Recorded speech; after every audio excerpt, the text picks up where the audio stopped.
এই customise ডিজাইনটির order আসে অপরাজিতার থেকে।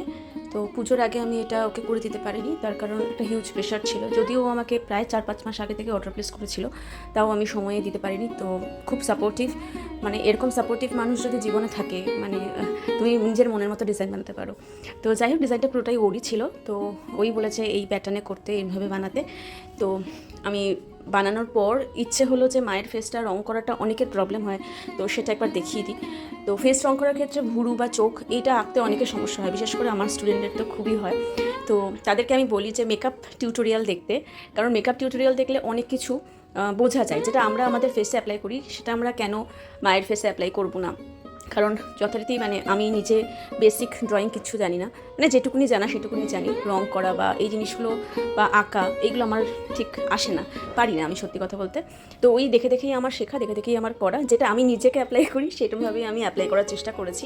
তো আশা করি তোমরা বুঝতে পারবে, ভুরুটা যখন ভুল হয়ে যাবে, সেটা ভুল হলেও কোনো প্রবলেম নেই, সেটাকেও মেকআপ করা যায়।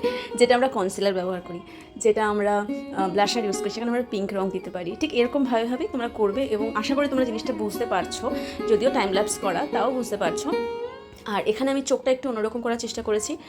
কয়েকদিন আগে আমি একটা লক্ষ্মী প্রতিমার ছবি দেখেছিলাম, যেখানে চোখের সাইড দিয়ে একটু ব্লু বর্ডার ছিল, তো সেটাই আমি দিয়েছি। জানি না এখানে বোঝা যাচ্ছে কি না। তো এই ফেসে রং করে আমার সত্যি নিজের ভীষণ ভালো লেগেছে। আর তোমাদের কেমন লাগলো আমাকে কিন্তু অবশ্যই জানিও। অবশ্যই সম্পূর্ণ ডিজাইনটা রং করাটা তোমাদের সাথে শেয়ার করবো। সবাই ভালো থেকো।